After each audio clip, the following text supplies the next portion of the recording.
President Cyril Ramaphosa will today address the International Association of Women Judges Conference in Cape Town. This conference is convened by the South African chapter of the International Association of Women Judges. It's organized under the theme Resilience, Women in Leadership to End Gender-Based Violence and Femicide.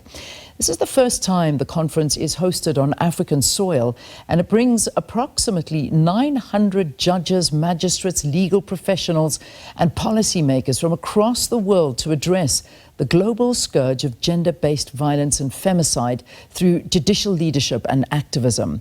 For more about the event, we are joined by Judge President of the KwaZulu-Natal Division of the High Court and President of the South African chapter of the International Association of Women Judges, Judge President Thoba Portia Poyo-Dlwati. Judge President, pleasure having you on the program. Thanks for your time. Good morning, Leanne, and thank you for having me. And good morning to your viewers as well.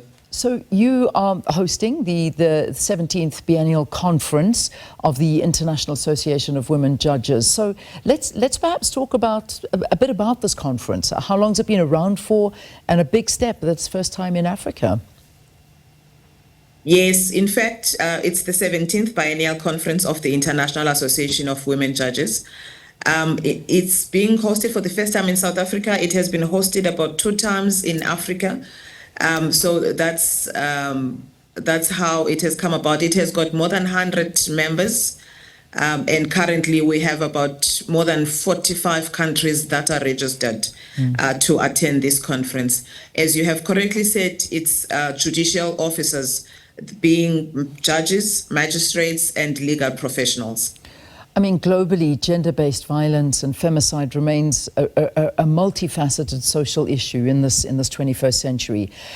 Let's perhaps look at some of the things that you're planning to use to address this in this conference. Yes, and as you've correctly said, Leanne, it is a global issue. It is not just a South African issue, hence the theme of the conference. We are hoping that we will use the expertise of the people from various countries, their experience in addressing gender-based violence, to ensure that we come up with good resolutions that can help and assist in eradicating gender-based violence. It's a pandemic, as it was declared by President Cyril Ramaphosa in our country, and we know that every day we hear of a case of gender-based violence. And every day it's becoming worse and worse. So as women judges, we are part of society. We are part of the justice system. We are almost tired. We are tired of these matters that come before us. And we believe that surely there could be a way in which they can be addressed and in which we can assist in eradicating gender-based violence. Yeah, and something that is so important, and I want to delve a little bit more into it, but I want to actually look at this, the industry of what we're talking about, and the women that are gathering together that work within the judiciary. Have there been efforts within it to address sexual harassment, gender-based discrimination? And I mean, these are things that are felt in every aspect of life, and also in terms of some of the issues where female judges feeling supported when they raise issues around anything that may happen to them when it comes to sexism, harassment, inappropriate behavior, these kind of things. Are these addressed as well? Yes, we're going to have a session on sexual harassment and sextortion. You might know that last year, towards the end of August, the former Chief Justice issued out a sexual harassment policy. But that has not come into effect because the current Chief Justice felt that there were issues that had not been adequately addressed. And that draft has now been circulated to the various heads of court. Hopefully it will be approved in the next meeting that the heads of court will have.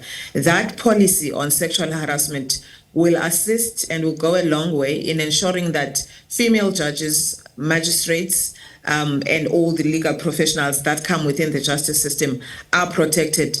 We are human. we experience everything that other people do experience, hence the need for the sexual harassment policy. We do experience gender-based violence as well, being judicial officers. We've had some of the magistrates being killed by their spouses, being part of the gender-based violence, obviously. So it is in our best interest to ensure that we address this issue. Yeah, I mean, this year alone, in 2025, started off dramatically. It's the first time in South Africa's history that a judicial conduct tribunal is investigating sexual harassment allegations against a judge. These systems are needed. They perhaps, if one must say, long overdue to try and address this misconduct in the judiciary. Definitely, and the policy will be that guide in ensuring that whoever becomes the accused, so to say, is dealt with properly and efficiently within that sexual harassment policy. Yeah. So if we look at some of the strides that have been made to develop South Africa's own legislative framework to eradicate gender-based violence, are they working? They are working, Leanne, but people might think otherwise because of the high numbers that we have of gender-based violence. And the legislature is working hard every day in ensuring that they update the laws. For instance, we've had some recent amendments where the victims of domestic violence can apply online for protection orders.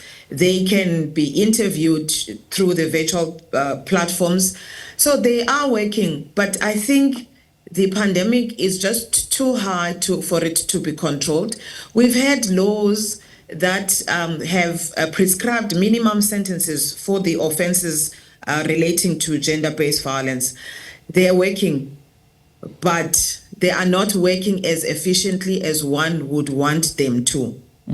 Because, you know, we have now, I mean, it's groundbreaking that we've got in the top position, the Chief Justice of South Africa, Mandisa Maya, occupying such a top position, which should, in effect, help women. And I suppose my question as well, and not only help women, but have a look at these issues to try and expedite the process when it comes to the treatment of gender-based violence and these issues that plague, as we mentioned, not only South Africa but the world, but we have one of the highest rates in the world.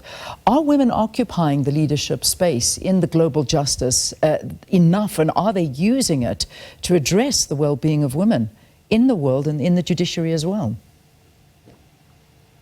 Yes, women are making progress. It could be better, but we are getting there. In this conference alone, we've got about 3 Chief Justices from outside the country. We've got the Chief Justice of Nigeria, we've got the Chief Justice of Guyana, and we've got the Chief Justice of Queensland that is coming to attend, and obviously our very own Chief Justice that we're still celebrating. We've got the President of the African Court on Peoples and Human Rights that is attending. In South Africa, as you have said, the Chief Justice is a woman, first time in the history of South Africa, pre- and post-democracy. We've got the President of the Supreme Court of Appeal, who is a woman. That is the second highest court in South Africa. We've got about 4 judges president that are heads of the courts. We've got about 5 deputy judges presidents. We've got more than 5 regional court presidents that are women. We've got a number of chief magistrates that are women. So in South Africa, we are making good progress. And Leanne, if you didn't know, this change has happened within the past 2-3 years, because in 2021, we probably only just had 1 or 2 women that were heads of court. So we're making progress. We're making progress globally.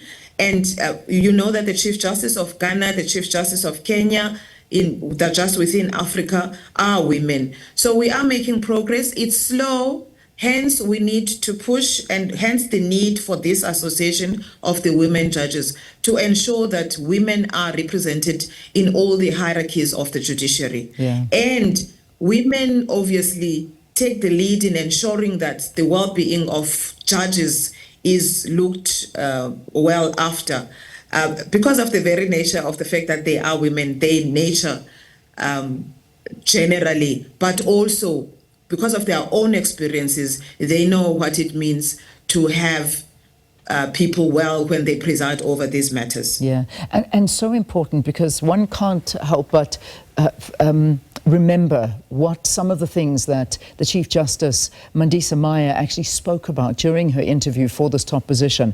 I mean, during this, she spoke about and highlighted the judiciary's lack of anti-sexual harassment policies. And those were the kind of things that she came in saying, this was quoting her, the judiciary has no anti-sexual harassment policy. As if we live, we come from this bubble somewhere and we are not part of society. We don't experience the problems that are experienced, by society and generally.